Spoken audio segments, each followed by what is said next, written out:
ফের শুক্রবার জুমার নামাজ শেষ হতে না হতেই হঠাৎ ভূমিকম্পে কেঁপে উঠল রাজধানী ঢাকাসহ দেশের বিভিন্ন এলাকা।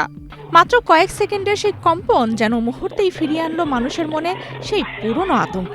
আতঙ্কিত অনেককে বাসা থেকে বেরিয়ে রাস্তায় নেমে আসতে দেখা গেছে।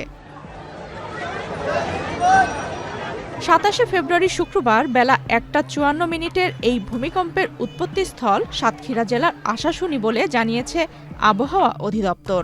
রিক্টার স্কেলে এর মাত্রা ছিল ৫.৩। এক্সট্রিম মশার কয়েল প্ল্যান্ট ফাইবার দিয়ে তৈরি, তাই সহজে ভাঙে না, সুগন্ধিযুক্ত ও নিরবিচ্ছিন্নভাবে জ্বলে। ডেঙ্গু, চিকুনগুনিয়া বাহি সহ যে কোনো মশার বিরুদ্ধে দেয় এক্সট্রিম সুরক্ষা। এবারের ভূমিকম্পে সাতক্ষীরার আশাশুনিতে শক্ত ঝাঁকুনি অনুভূত হয়। স্থানীয়রা জানান, কয়েক সেকেন্ডের জন্য ঘরবাড়ি দুলে ওঠে। জুমার নামাজ চলাকালে মসজিদে থাকা অনেক মুসল্লি আতঙ্কিত হয়ে দ্রুত বাইরে বেরিয়ে আসেন। রাজধানী ঢাকাতেও স্পষ্টভাবে কম্পন টের পাওয়া যায়।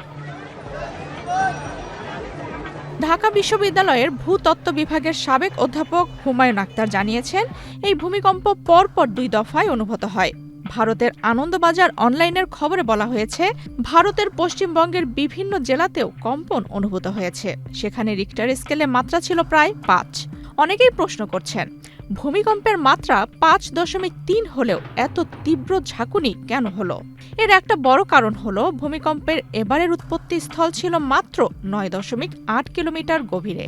গভীরতা কম হওয়ায় কম্পনের তীব্রতা বেশি ছিল।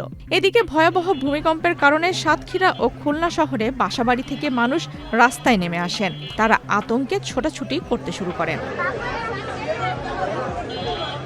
আজকের এই ভূমিকম্প আলোচনায় এনেছে গত বছরের ২১শে নভেম্বরের ঘটনা।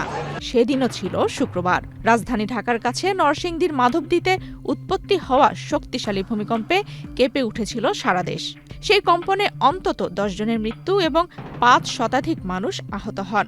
সেই ঘটনার স্মৃতি এখনও তাজা অনেকের মনে। পরিসংখ্যান বলছে, সাম্প্রতিক সময়ে ভূমিকম্পের পুনরাবৃত্তি উদ্বেগ বাড়াচ্ছে। শুধু ২০২৬ সালের ফেব্রুয়ারি মাসে এই ২৭ দিনের মধ্যে দেশে ৮ থেকে ৯ বার ভূমিকম্প অনুভূত হয়েছে। সর্বশেষ ২৫শে ফেব্রুয়ারি রাত ১০টা ৫৩ ৫.১ মাত্রার একটি শক্তিশালী কম্পন অনুভূত হয়।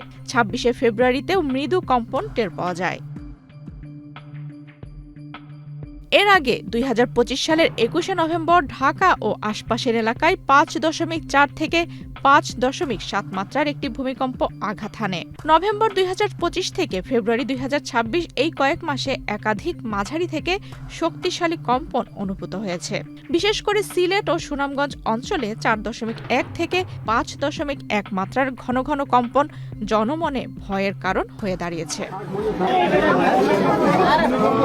বিশেষজ্ঞদের একাংশ মনে করছেন, এভাবে ঘন ঘন মাঝারি মাত্রার ভূমিকম্প বড় ধরনের কোনো ভূমিকম্পের পূর্বাভাসও হতে পারে, যদিও নিশ্চিত করে কিছুই বলা যায় না। তবে ভূকম্পন প্রবণ অঞ্চলে অবস্থিত বাংলাদেশের জন্য এটি সতর্ক বার্তা হিসেবেই দেখছেন তারা। আফসানা রিপা, বাংলাদেশ প্রতিদিন।